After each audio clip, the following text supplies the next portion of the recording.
Transpose of matrix अवयव का परिवर्त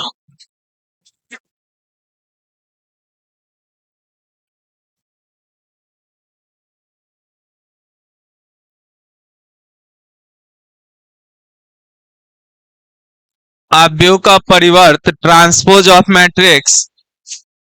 बात नहीं करो रे। अगर कोई अवयव ए दिया गया है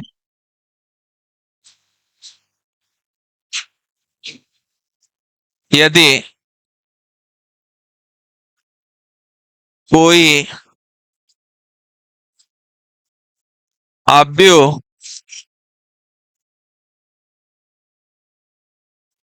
ए equal to small i j m by N order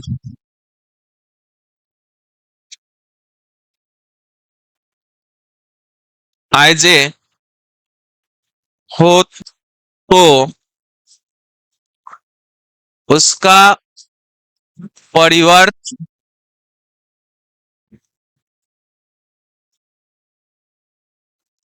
A dash या A T equal to j i होगा।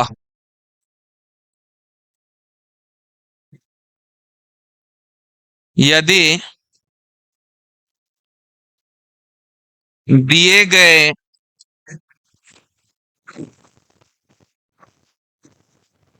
अवयव की कोटि m बाय n हो तो परिवर्त अवयव की कोटि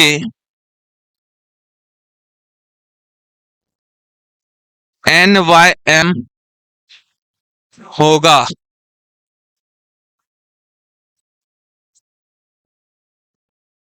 अगर कोई अवयव a जो है वो उसका एलिमेंट स्मॉल ए आई जे दिया गया है तो उसका परिवर्त को हम लोग ए डैश या ए का पावर टी कहेंगे, वो स्मॉल जे आई के जे आई होगा। ठीक है। यदि दिए गए अवयव की कोटि अगर m बाय n ऑर्डर का है तो उसका परिवर्त हम ज्ञात करेंगे तो उसकी कोटि बदल जाएगी n बाय m ऑर्डर का हो जाएगा। ठीक है। तो हम कह सकते हैं किसी अवयव के परिवर्त के लिए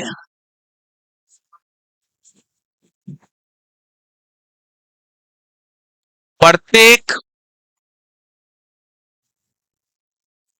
पंक्ति को संगत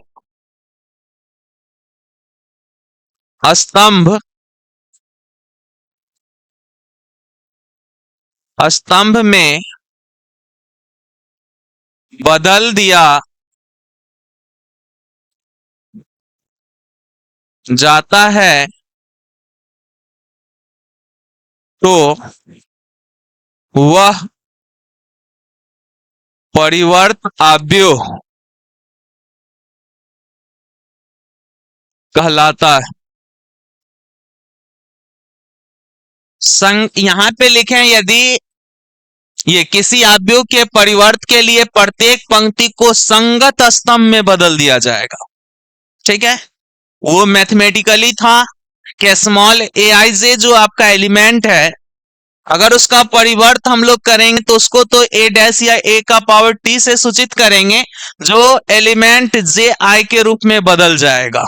ठीक है। ये मैथमेटिकली था और वो कोटि की बात है कि अगर कोटि जो है दिए गए अवयव की कोटि अगर m बाय n ऑर्डर का है और उसका परिवर्त आप कर रहे हैं तो वो कोटि बदल के n बाय m का हो जाएगा। और ये हम लोग परिभाषा के रूप में बोले यदि किसी अवयव के परिवर्त के लिए प्रत्येक प्रत्येक पंक्ति को संगत स्तंभ में बदल दिया जाए तो वह उसका क्या होगा, परिवर्त अवयव कहलाएगा। एग्जाम्पल अगर हम बात करें, हमारे पास एक मैट्रिक्स है 1 2 3 4 5 6, ये आपका इसका ऑर्डर क्या है, 2/3 ऑर्डर का है। और इसका जब हम परिवर्त की बात करेंगे तो वो आपका क्या हो जाएगा, इसका रो क्या होगा, कॉलम में बदल जाएगा। यानी प्रत्येक पंक्ति संगत स्तंभ में बदलेगा। जो पंक्ति अगर फर्स्ट पंक्ति है तो पहला स्तंभ बनेगा, दूसरा पंक्ति है तो दूसरा स्तंभ बनेगा। तो ये आपका हो जाएगा 1 2 3 4 5 6, इस तरह से बदल जाएगा। और इसकी अब कोटि हो गई कितना, 3/2 ऑर्डर का, यही ना जो कि वहां पे हम लिखे। समझ में बात आ रहा है। तो परिवर्त अवयव हम उस अवयव को कहेंगे, अगर कोई अवयव दिया गया है तो उसके पंक्ति को संगत स्तंभ में बदल दिया जाए तो उसका परिवर्त अवयव कहलाता है। कोई दिक्कत? चलिए इसको लिखना है, लिख लीजिए जल्दी से। एक क्वेश्चन है,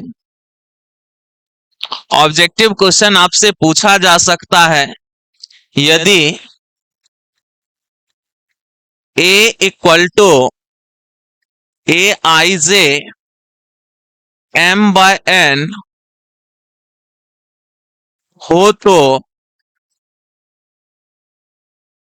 A डैश होगा। ऑप्शन है Aij m/n, दूसरा ऑप्शन है Aj m/n, तीसरा ऑप्शन है Aj n/m, और चौथा ऑप्शन है नन। तो कौन सा ऑप्शन हो जाएगा, सी नंबर। अच्छे से इस क्वेश्चन को लिख लीजिए। हाँ, और सी भी लिखा गया है, चलिए कोई बात नहीं, इसको सी कर दे रहे हैं। ठीक है, तो क्वेश्चन ये लिख लीजिए, ऑब्जेक्टिव में पूछा जा सकता है।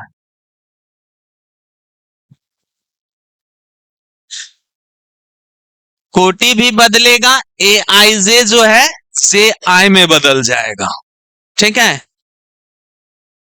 ऐसा नहीं कि यहां पे देखिए Ji है लेकिन कोटि उसका क्या है, m/n का है, वो ऑप्शन नहीं होगा, n/m वाला ना होगा, ट्रांसपोज। ठीक है, तो दोनों बात ध्यान में आपको रखना है। अब हम लोग देखेंगे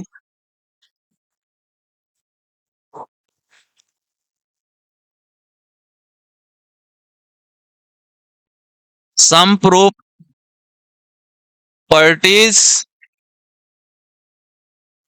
ऑफ ट्रांसपोज मैट्रिक्स। परिवर्त अवयव के कुछ गुणधर्म।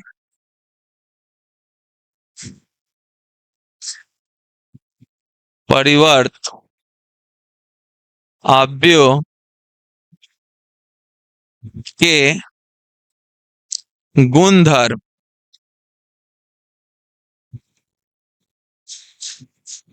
परिवर्त अवयव का गुणधर्म, सबसे पहला अवयव आपका ये पहला प्रॉपर्टी है A प्लस बी का whole transpose equal to A transpose plus B transpose.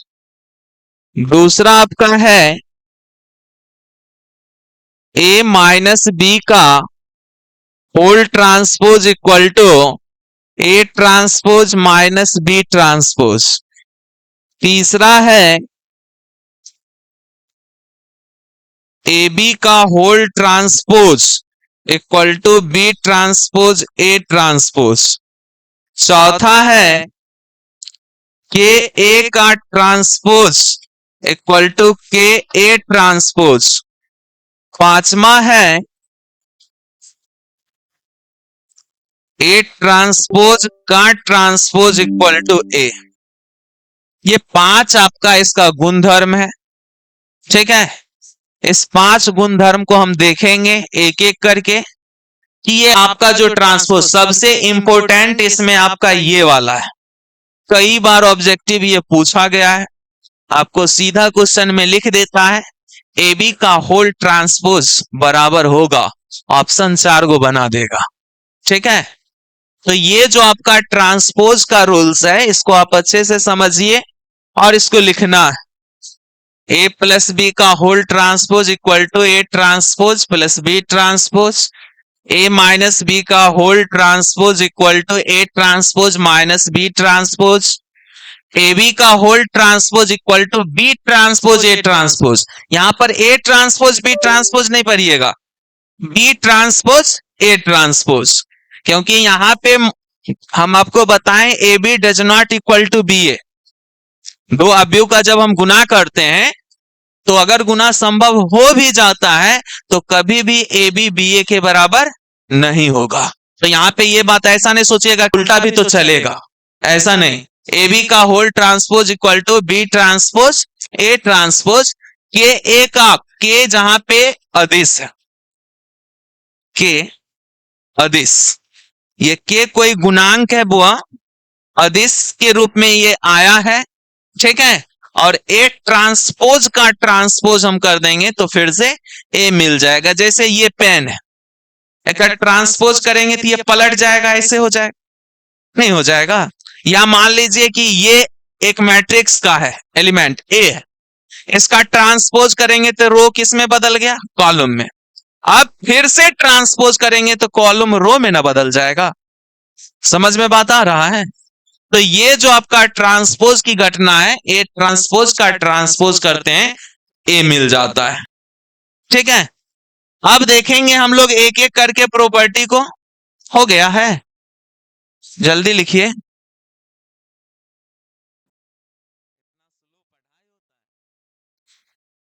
देखिए आगे, पहला प्रॉपर्टी हम आपको बताए ए प्लस बी का होल ट्रांसपोज जो होगा A transpose plus B transpose, यही ना हम बोले हैं। देखिए इसका जो प्रूफ होता है मैथमेटिकली एक बार हम आपको करके दिखाएंगे, जो आपका एलिमेंट के रूप में देता है, और एक एग्जाम्पल लेके दिखाएंगे। दोनों स्थिति में हमको देखना है। मान लिया जाए let A equal to small i j, ये हमारे पास दिया गया है, ठीक है। और बी जो है, और इसका कोटि जो ले लीजिए ना आप, n बाय n ऑर्डर का ले लीजिए ताकि वो परिवर्तन करने में थोड़ा सा फर्क ना पड़े।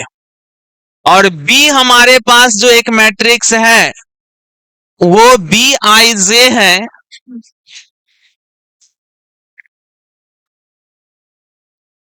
ये भी हम n बाय n ऑर्डर का ही ले लेते हैं, ठीक है। तो यहां से हम सबसे पहले a प्लस बी निकालें, तो a प्लस बी निकालेंगे तो क्या होगा, दोनों जुड़ेगा, यानी ए I J plus B I j, ये आपका क्या हो जाएगा, n बाय n ऑर्डर का ही रहेगा क्या। अब हमको यहां से अगर करना है a प्लस बी का होल ट्रांसपोज, तो ये आपका बन जाएगा क्या चीज, ए आई जे जो है वो बी आई जे में बदल जाए, ये ए जे आई में बदल जाएगा, ठीक है। ये आपका हो जाएगा क्या, जे आई और प्लस में बी जे आई, और कोटि तो वही रहने वाला है n बाय n ऑर्डर का, ठीक है। तो ये हमारा जो है LHS से हम चलते हैं और RHS की तरफ बात करते हैं। तो ये आपका था LHS का घटना जो हम निकाले। RHS हमारा कहता है कि हमारे पास A बराबर दिया गया है ए I J, n bye n order का है, तो A ट्रांसपोज जो होगा वो आपका क्या हो जाएगा, समझिए यहां से ए जे आई हो जाएगा, और इसकी कोटि n बाय n ऑर्डर की रहेगी। ठीक है, बी हमारे पास मैट्रिक्स जो दिया गया है वो वी आई जे दिया गया है और इसका कोटि भी n बाय n ऑर्डर का है, तो बी ट्रांसपोज जो होगा वो हमारे पास क्या मिलेगा, बी जे आई n बाय n ऑर्डर। अब आरएचएस की बात करेंगे तो ये तो हम आरएचएस अब निकालेंगे, यहां एलएचएस निकाल रहे थे, यही ना। देखिए यहां से आपका क्या होगा, A dash plus B dash. A dash का मान हमारे पास क्या है, A J I N by N order का है, plus B J I N by N order का है, यही ना है। अब यहां से समझिए आप, दोनों का कोटि समान है तो जुड़ जाएगा, कोटि समान है तो जुड़ न जाएगा, और जुड़ जाएगा तो आपको क्या मिल जाएगा, A J I plus V J I N by N order का हो जाएगा। तो दोनों आपका बराबर है, एलएचएस आरएचएस के बराबर हो न गया। एलएचएस किसके बराबर हो गया, आरएचएस के बराबर हो गया। तो हम कह सकते हैं कि ये मेरा प्रॉपर्टी बिल्कुल सही है। तो ये था का मैथमेटिकली जो आपका एलिमेंट दिया जाता है और वो एक मैट्रिक्स के रूप में। तो दोनों बतिया ले पहले, समझ गया, अच्छा से बतिया लो। चलो दोनों बाहर चलो, तो चलो दोनों बाहर, चल निकल निकल, दोनों चलो बाहर, जाओ बतिया क्या ना।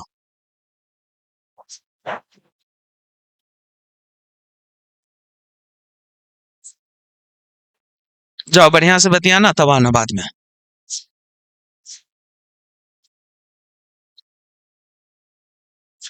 तो हम मैथमेटिकली समझ चुके हैं क्या, ये सही है ना प्रॉपर्टी। अब एग्जाम्पल अगर हम लिखना है, लिख लीजिए, जल्दी से लिख लीजिए।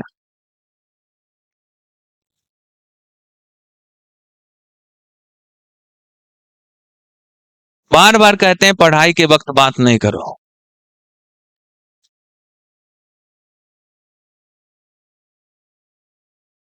और इसमें ये जो हम आपको बता रहे हैं ना, एग्जाम में आप देखिएगा ऑब्जेक्टिव जब पूछेगा ना तो यही स्मॉल ए आई जे का यूज करेगा, एग्जाम्पल में नहीं लेगा। ठीक है, ऑब्जेक्टिव जैसे पहला ऑब्जेक्टिव हम लिखाए ना, साइमेट्रिसिटी में बहुत ज्यादा पूछता हुआ। ठीक है, तो उसका हम लिखाएंगे कैसे कैसे होता है। तो ये प्रॉपर्टी आपको ध्यान में रखना है, ए प्लस बी का होल ट्रांसपोज जो होगा A transpose plus B transpose के बराबर होगा। ये समझ में आ रहा है ना। ऐसे ये सब उतना ज्यादा नहीं समझना है, जहां समझना होगा हम टिक करते जाएंगे। ठीक है, इस सब में सिर्फ हमको क्वेश्चन बनाना है, इसलिए ये प्रॉपर्टी आपको दिखा रहे हैं। हो गया, चलिए देखिए एग्जाम्पल हम लेते हैं एक। प्रॉपर्टी आपका क्या था, ए प्लस बी का whole transpose equal to A transpose plus B transpose, यही ना था। अब देखिए इसके लिए अगर हम एग्जाम्पल लें, एग्जाम्पल में ए एक मैट्रिक्स हम ले लेते हैं 2 3 4 5 और बी एक मैट्रिक्स हम ले लेते हैं 7 6 5 2, दो मैट्रिक्स ले लिए। ठीक है, अब इस प्रॉपर्टी को हम प्रूफ करते हैं, जो हम लिखे ये सही है या नहीं है। इसमें आपको दो मैट्रिक्स दे दिया जाएगा और कहेगा कि ये सिद्ध कीजिए, क्वेश्चन में आपका ऐसा ही होगा।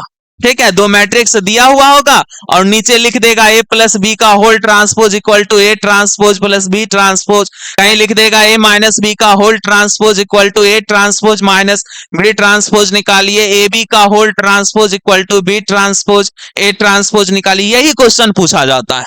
ठीक है, तो हम देखेंगे इसमें क्या कि सबसे पहले हम इसका ट्रांसपोज ही निकाल लेते हैं। तो ट्रांसपोज निकालेंगे 2 3 4 5 आ जाएगा, यही ना होगा। और इसका ट्रांसपोज आप निकाल लीजिएगा तो ये 7 5 6 2 ऐसे ना आ गया, ट्रांसपोज तो निकाल लिए। अब हम एलएचएस निकालते हैं, क्या निकालते हैं, एलएचएस। एलएचएस में सबसे पहले ए प्लस बी को निकालते हैं, तो जोड़िए, ए का मान है 2,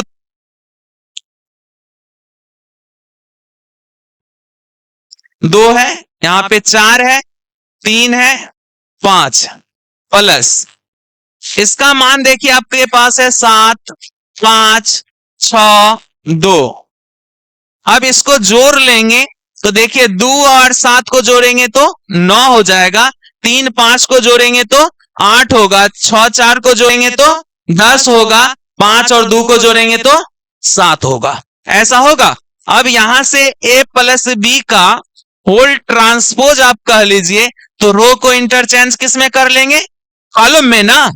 a प्लस बी निकल गया ना मैट्रिक्स के रूप में। अब इसको चेंज कर लीजिए तो 9, 8, 10, 7 ये आया, आ न गया। अब देखिए हम आरएचएस निकालते हैं।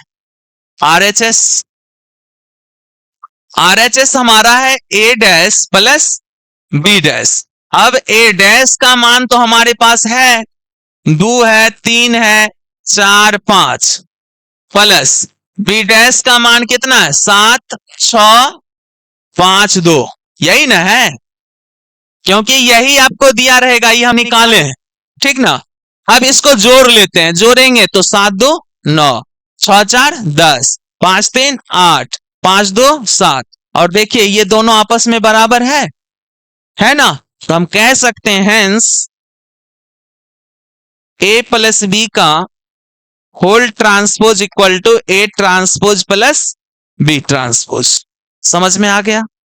किन्हीं को कोई दिक्कत है समझने में? ठीक है, तो इसको लिख लीजिए। इसी तरह से आप a माइनस बी का होल ट्रांसपोज निकालिएगा। ठीक है, जैसे ये निकाले हैं ना, सेम उसी तरह से करना है। कहीं पे समझने में दिक्कत हो किन्हीं को तो खड़ा होके पूछ सकते हैं।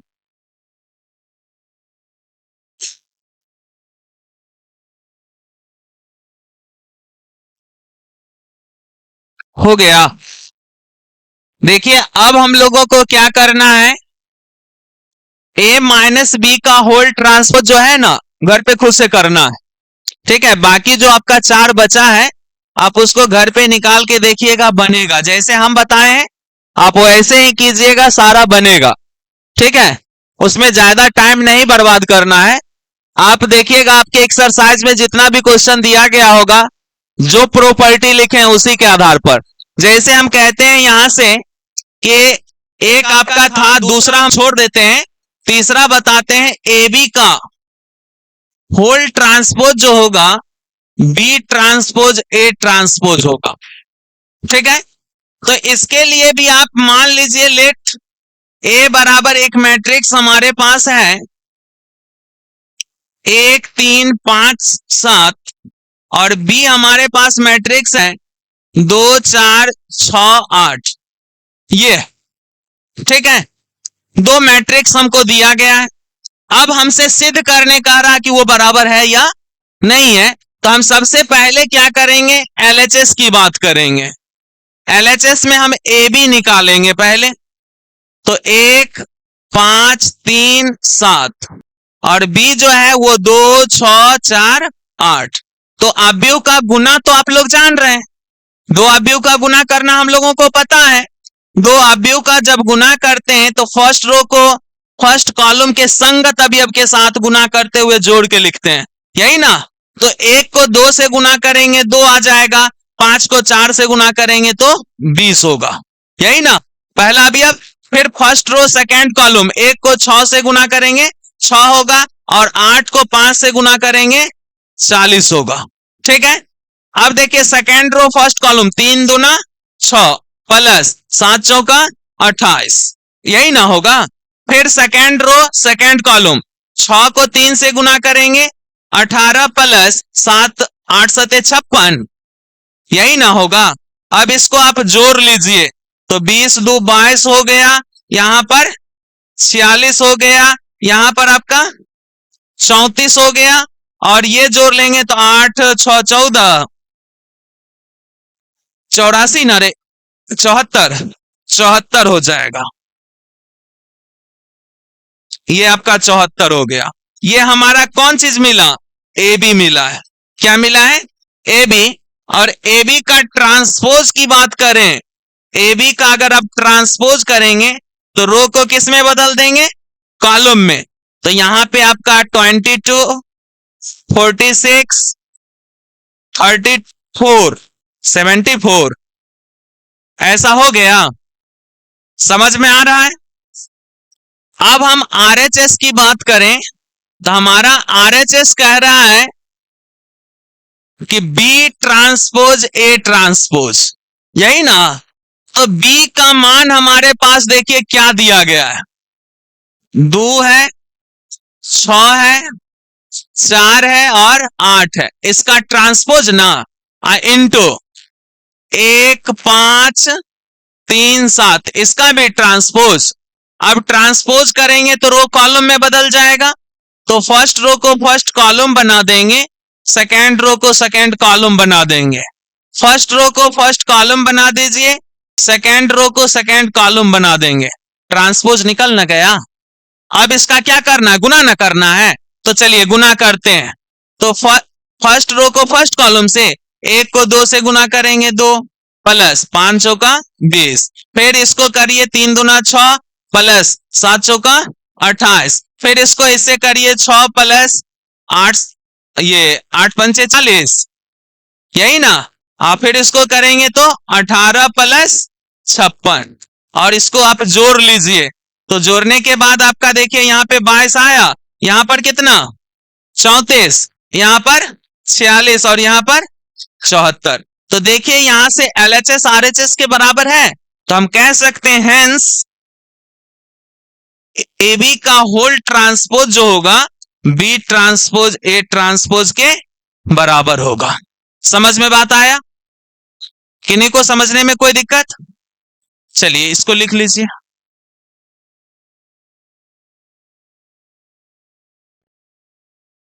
देखिए आगे, अब जो हमारा है वो आपका के ए का होल ट्रांसपोज, ये तो आप कर लीजिएगा। ए ट्रांसपोज का ट्रांसपोज, इसमें तो रो को इंटरचेंज कॉलम में, फिर से कॉलम को रो में बदल देना है, क्या तो बन न जाएगा। तो उस सब प्रॉपर्टी में आपका ये 2 मूल रूप से था जो हम करके दिखाए, बाकी आप घर पे कीजिएगा उसको। अब हम लोगों को पढ़ना क्या चीज है, साइमेट्रिसिटी ऑफ मैट्रिक्स। साइमेट्रिसिटी ऑफ मैट्रिक्स में हम लोगों को पढ़ना है 3 चीजों के बारे में। आपकी किताब में 2 ही चीज दिया है, एक साइमेट्रिक मैट्रिक्स दिया है, एक एस्क्यू साइमेट्रिक मैट्रिक्स दिया है, और एक बस 2 ही दिया है, जबकि आपको एक और पढ़ना है ऑर्थोगोनल मैट्रिक्स। ठीक है।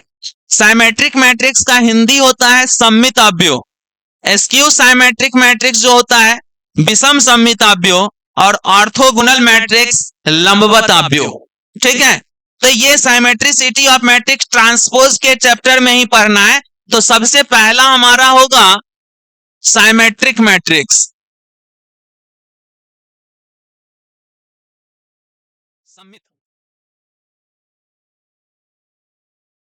सममिताभ्यो, साइमेट्रिक मैट्रिक्स। सममिताभ्यो हम किसको कहेंगे ये समझिएगा थोड़ा सा। है क्या चीज, अगर एक मैट्रिक्स साइमेट्रिक मैट्रिक्स से पहले उसको सबसे पहले स्क्वायर मैट्रिक्स होना पड़ेगा। सबसे पहले उसको क्या होना पड़ेगा, स्क्वायर मैट्रिक्स होना पड़ेगा, तभी वो सममित हो सकता है। ठीक है। तो हम कह सकते हैं कि A square matrix said to be symmetric matrix if and only if transpose of A equal to A. यानी अगर कोई मैट्रिक्स ए दिया गया है तो उसका ट्रांसपोज करने पर कोई फर्क नहीं पड़ता है, वही मैट्रिक्स मिल जाता है। ठीक है। यदि कोई कैपिटल ए एक वर्ग आव्यूह है तो उसके अब यानी उस मैट्रिक्स का ट्रांसपोज करने पर उस आव्यूह में कोई परिवर्तन होता ही नहीं है, वही फिर से मिल जाता है। तो उसको हम लोग क्या कहेंगे, सममित आव्यूह। उसको क्या कहेंगे, सममित आव्यूह कहेंगे। यानी कह सकते हैं यहां से हम क्या, यदि ए एक वर्ग आव्यूह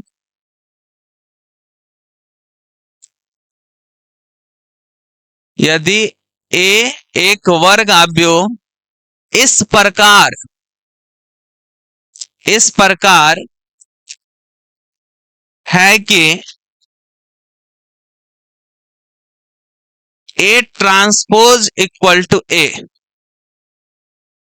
ए ट्रांसपोज इक्वल टू ए, यानी कोई ए जो है एक वर्ग आव्यूह है, लेकिन उसका जब हम ट्रांसपोज करते हैं तो वो आपका ए के बराबर ही होता है, तो उसको हम लोग क्या कहते हैं?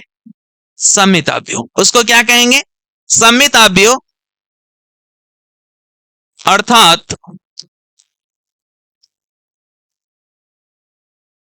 ए इक्वल टू ए आई जे, और ए का जब हम ट्रांसपोज करेंगे तो ये n बाय n ऑर्डर का, क्योंकि वर्ग आव्यूह होगा, क्या वर्ग होगा तो n बाय n ऑर्डर का होगा या m बाय m ऑर्डर का होगा, तो ट्रांसपोज करेंगे तो ये जे आई के क्या हो जाएगा?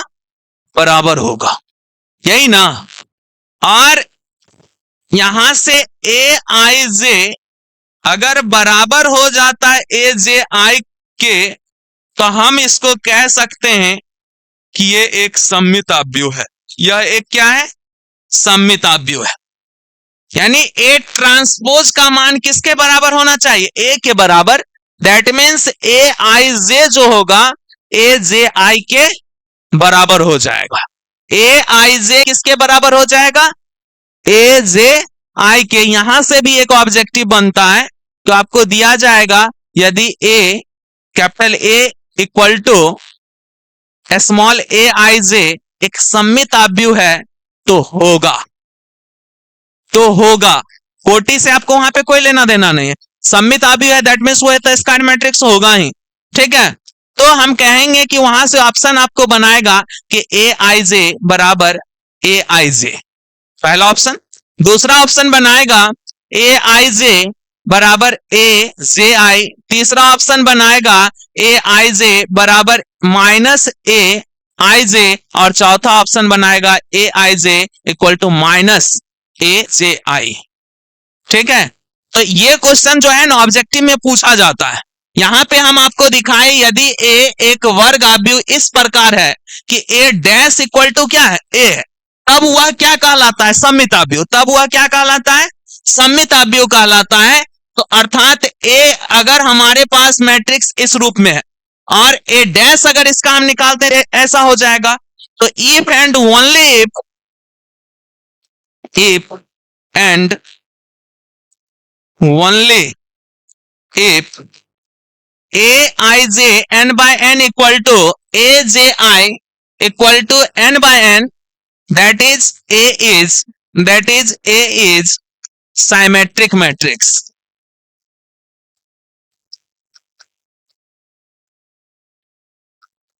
सममित आव्यूह कहलाएगा, ठीक है।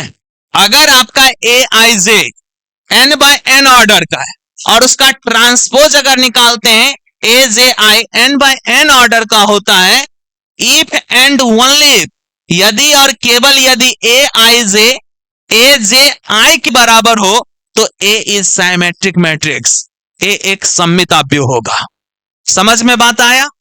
तो ऑब्जेक्टिव क्वेश्चन आपका जो देता है वो क्वेश्चन रहता है यदि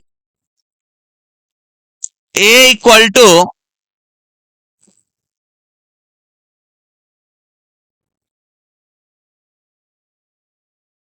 ए I J N by N, A I J एक सममित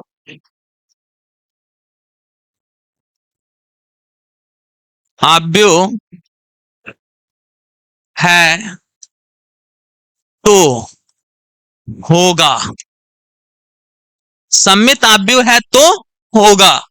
ऑप्शन है पहला ए I J equal to A J आई, दूसरा ऑप्शन में हम कह देते हैं ए I J equal to A I जे, तीसरा ऑप्शन में हम कह देते हैं ए I J equal to minus A I जे, और चौथा ऑप्शन कह देते हैं ए I J equal to minus A J आई। तो ऑप्शन कौन सा हो जाएगा? बात समझ में आ रहा है?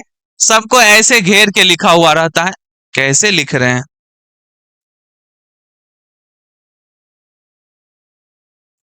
ऐसे ही रहने दीजिए, ठीक है। तो कौन सा ऑप्शन हो जाएगा? ऑप्शन नंबर ए सही होगा। समझ में आ गया? बी ए लिख देते हैं 2 बार, ये आपका सी है, ठीक है।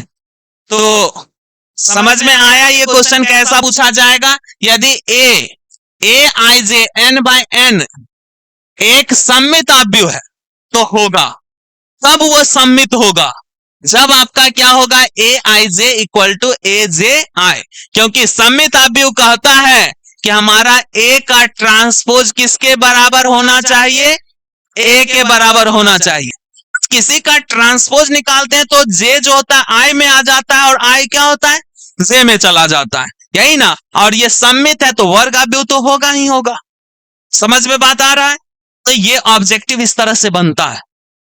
अब हम एक एग्जाम्पल लेंगे और एग्जाम्पल से देखेंगे कि ये किस तरह से कि ए डैश करते हैं तब भी वो ए ही रहता है, ठीक है। तो आप इसको पहले लिख लीजिए, यहीं पे लिख दें एग्जाम्पल। ए इक्वल टू, अगर हमारे पास एक मैट्रिक्स है, थोड़ा समझिएगा, ये थोड़ा सोच के लिखना पड़ेगा। एग्जाम्पल में हम लें ए हमारे पास 1 2 3 4 5 6 4 5 6 first row first column second column third.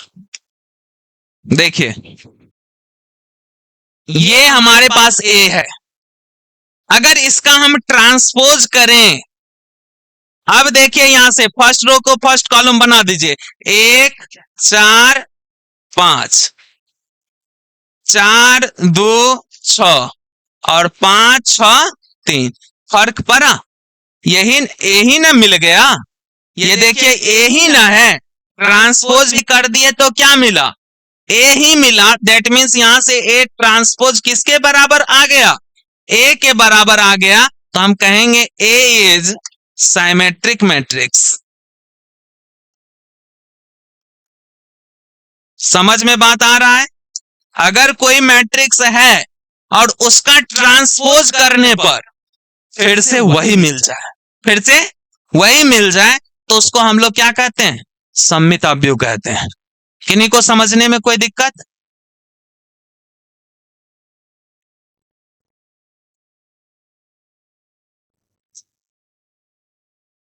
तो साइमेट्रिक मैट्रिक्स हो गया है। इसके बाद हम लोग पढ़ेंगे askew symmetric matrix, orthogonal matrix. तब इसका 10 गुण धर्म हम पढ़ेंगे, सममित आव्यूह, विषम सममित आव्यूह और ऑर्थोगोनल का, जो कि आपके किताब में है ही नहीं, एगो दिया गया है। 10 में 10 गो है, ये 9 है, 9 दूना 18 गो होगा, लेकिन आपके किताब में सिर्फ और एक दिया गया, जो कि 18 प्रॉपर्टी आप पढ़िएगा तब जाके ऑब्जेक्टिव बना पाइएगा, और नहीं वो नहीं पढ़िएगा तो ऑब्जेक्टिव नहीं बनेगा। तो किताब भी बनाते रहेंगे आप, किताब आपका जो है आप देखिएगा, पहला वो जो 3.3 है ना, उसमें क्वेश्चन आपका बनना शुरू हो गया होगा, ठीक है। आप बनाइएगा, उसको बनेगा और हम प्रॉपर्टी पढ़ाते रहेंगे, फिर क्वेश्चन देखेंगे, ठीक है।